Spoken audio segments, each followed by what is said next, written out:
On paper, the Normandy landings were about beaches, armies, and tonnage. But in the first days after D-Day, the war in France was also decided in forests, farm lanes, and quiet rail junctions, places where a few minutes of delay could mean an armored column arrives too late or right on time. Into that gap dropped three-person Jedburgh teams, uniformed Allied operatives carrying radios, weapons, and a job that sounded simple: connect the resistance to the invasion. The stakes were anything but simple.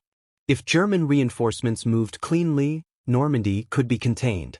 If their movement fractured, the breakout becomes possible.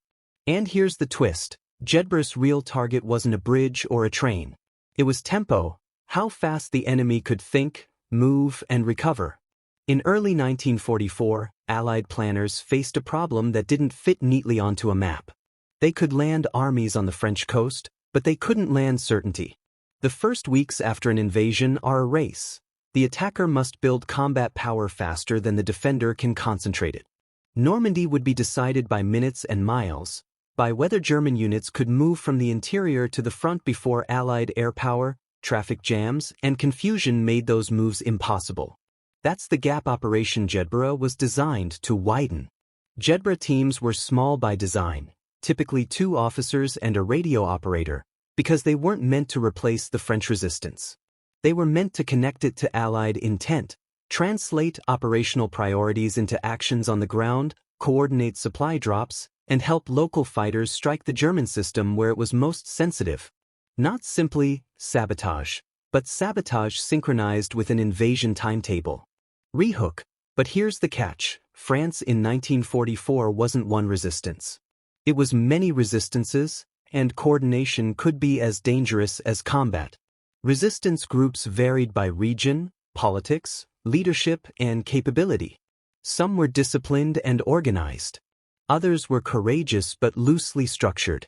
Some prioritized intelligence collection, others direct action. And all of them operated under constant threat: informants, German security units, radio direction finding, and the brutal arithmetic of reprisals. A Jedburgh team didn't land into a blank space. It landed into a living ecosystem, one that could help the invasion or inadvertently expose it. So the Allies built Jedburgh around 3 ideas: legitimacy, communication, and control of escalation. Legitimacy mattered because these teams wore uniforms. That choice signaled something crucial to resistance leaders. This wasn't a private adventure, and it wasn't a rogue network. These were Allied military personnel, tied, however imperfectly, to a chain of command. It also mattered under the laws of war, at least in theory, because it separated them from the pure clandestine agent model. In practice, it didn't make them safe. But it changed how they presented themselves to the people they needed most. Communication mattered because the radio was the real weapon. A team that could send and receive could request supplies, report German movements, and align action with Allied advances. But radios also produced risk. Transmissions could be located. Schedules could be guessed. Operators had to balance urgency with silence, and every message competed with a simple fear: if we transmit now, are we inviting a raid tomorrow? Control of escalation mattered because sabotage isn't automatically helpful. Blow the wrong bridge at the wrong time and you might trap your own allies later. Trigger the wrong fight in the wrong village and you could bring German security forces down on civilians and networks you'll need for months. Jedburgh's job, at its best, was to choose targets that slowed German reinforcements without burning the resistance infrastructure that had to survive the campaign. Rehook. Keep this in mind: the hardest part wasn't blowing something up. It was knowing what not to blow up. The concept matured through Allied Special Forces leadership in London, where planners tried to design something that could work across languages and borders. Teams trained for independence: parachuting, small unit tactics, demolitions awareness, radio discipline, and the interpersonal skill that rarely gets filmed: negotiation under stress. Because once a Jedburgh team was on the ground, it was often alone. No quick extraction, limited resupply, and constant movement to avoid compromise. Then came the calendar pressure. D-Day wasn't a single day. It was the opening of a campaign. That meant Jedburgh insertions would come in waves, some before the landings to prepare the ground, many after to exploit the chaos. They were dropped into occupied territory to find resistance contacts, prove identity, establish secure communications, and begin shaping operations, often within hours of landing. A landing itself could go wrong in a dozen ways. A drop zone could be misread. A team could land scattered. A radio could break. A local contact might have been arrested the week before. And even if everything went right, the first minutes on French soil were a test. Hide the parachutes, gather equipment, orient, and decide whether to move or freeze. And here's the twist. Success often looked like nothing happening at all. The earliest Jedburgh work was frequently invisible. It was creating calm where chaos would be fatal, confirming who could be trusted, establishing who controlled which fighters, mapping the local German presence, and making sure that when sabotage began, it pointed in the same direction as Allied priorities. This was the quiet war of lists and timing. Who can cut rail lines, who can block a road, who has explosives, who has only hunting rifles, who has a radio contact, who has none. From the German perspective, the priority was straightforward. Keep divisions moving. Reinforcements and supplies had to reach Normandy quickly enough to contest the lodgment. But that movement relied on infrastructure that was predictable: rails, bridges, major roads, and predictability is exactly what irregular warfare attacks. Even a small disruption could cascade. A train delayed means a unit arrives late. A detour means a convoy bunches up. Bunching up means Allied aircraft have targets. Targets mean losses. Losses mean more caution. More caution means slower movement. Jedburgh was designed to push that cascade. But coordinating these actions required trust and discipline on both sides. Resistance fighters often wanted immediate action, because waiting felt like wasting a rare chance.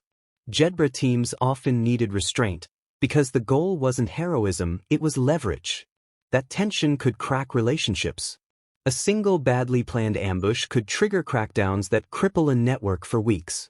A single careless transmission could bring direction-finding teams to a farmhouse by dawn. This is where the story turns from secret teams into a real operational puzzle. How do you move fast without getting exposed? In the weeks after D-Day, Jedburgh teams worked to standardize the chaos. They helped coordinate supply drops, weapons, ammunition, medical items, and radios. They helped organize local fighters into more coherent units. They advised on targets that matched Allied needs, rail junctions that fed Normandy, bridges that forced detours, communications nodes that slowed coordination. And just as important, they collected and relayed intelligence, German movements, defensive positions, and the pattern of security sweeps. Yet none of it was guaranteed. Germany still held powerful tools, rapid response units, experienced counter-resistance forces, and the ability to flood an area with patrols. And in this environment, the most dangerous enemy could be time. A Jedburgh team might have a narrow window, hours or days, to strike before German forces adapted, shifted routes, or simply intensified sweeps. By late June and into July 1944, the campaign's pressure increased. The beachhead held, but it was tight. Allied forces needed a breakout. That meant the question changed from, can the resistance harass? To, can the resistance help shape the conditions for a decisive offensive? And that is the hinge moment for the Jedburgh concept. Because once Allied offensives began to intensify, once the battlefield started to shift, the value of sabotage changed. Now delays weren't just helpful, they were decisive.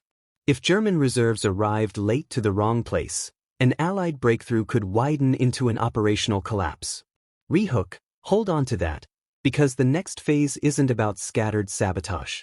It's about synchronized pressure, and the risks multiply. But there was a problem building under the surface. Coordination itself created a signature. The more successful a resistance area became, the more German attention it attracted. Networks that had survived by being small and quiet suddenly faced a new reality. Bigger actions draw bigger reactions. Jedburgh teams were effectively turning local resistance into an operational tool, meaning German countermeasures would treat it as such. As July turns toward the breakout period, German security forces increasingly hunt for the thing that makes resistance warfare dangerous: radios. Direction-finding equipment, informants, captured messages, anything that could locate a transmitter. Jedburgh operators had to make choices that feel almost impossible: transmit and risk exposure, or stay silent and lose the chance to align actions with Allied timing. And here's the cliff edge. Just as Jedburgh begins to function as a system, teams, networks, supplies, and timing German countermeasures start to close in on the radios that hold it together. In the next phase, the same coordination that slows German divisions could also become a trail leading straight back to the people making it possible. In Module 1, the stakes were clear. Normandy would live or die on tempo. How quickly Germany could concentrate force versus how quickly the Allies could build power. Jedburgh teams dropped in to connect resistance networks to the invasion, but they landed into a fragmented, dangerous landscape where radios were both lifeline and liability. Now the story shifts. Because once Allied offensives begin to break out of Normandy, Jedburgh's mission changes from disruption to orchestration, and German countermeasures start hunting the very communications that make orchestration possible. The breakout phase is where Jedburgh's design either proves itself or collapses under pressure. In a static situation, sabotage can be opportunistic. In a moving campaign, sabotage must be timed. The best disruption in the world means little if it happens after the enemy has already passed. So Jedburgh teams increasingly acted like conductors, guiding resistance action toward the routes, units, and moments that mattered most. Rehook, but here's the twist: this wasn't simply help the Allies. Sometimes it meant telling eager fighters to stand down until a specific hour. As Allied operations intensified, German forces faced a strategic dilemma: hold ground and risk being cut off, or retreat and preserve combat power. Retreat sounds orderly on paper. In practice, it's a logistical ordeal. Roads choke. Units intermix. Communications fray. And when a retreat depends on bridges, rail lines, and a few key junctions, a small force that can strike those nodes becomes disproportionately powerful. Jedburgh teams exploited that disproportion. They helped resistance units focus on rail disruptions that forced German movement onto roads that were visible to air power and easier to ambush. They encouraged attacks on communications infrastructure that slowed German coordination and made local commanders more cautious. They coordinated supply drops that transformed small groups from lightly armed patriots into fighters capable of sustained action. And they fed intelligence back to Allied headquarters, turning local observation into operational awareness. This is where the three-person team concept becomes easier to understand. A Jedburgh team didn't need to be large because it wasn't the mass. The mass was local. The team was the link, the radio, the planning discipline, the ability to translate a fast-changing front into actionable priorities behind the lines. And that's the real story device. Jedburgh isn't a raid. It's a network that learns in real time. But learning in real time has a cost. As resistance action increases, German security forces become more aggressive. They impose curfews, run sweeps, pressure villages, and try to roll up networks from the edges. For Jedburgh teams, every successful operation creates a new problem: how to keep the network alive long enough to matter again tomorrow. So the teams adapt. They move constantly. They rotate radio sites. They shorten transmissions. They rely on compartmentalization, so one compromise doesn't unravel an entire region. They lean on local knowledge, the back roads, the safe houses, the social terrain that outsiders can't read. The work becomes less like a sequence of missions and more like survival while maintaining output, continuous disruption without catastrophic exposure. As the Allies push deeper into France, Jedburgh's value also shifts toward consolidation. Resistance networks that were effective in harassment now had to transition, sometimes painfully, into a different role, supporting stabilization, guiding Allied units through local terrain, identifying remaining German pockets, and preventing chaos from filling the vacuum of liberation. That transition carried tension.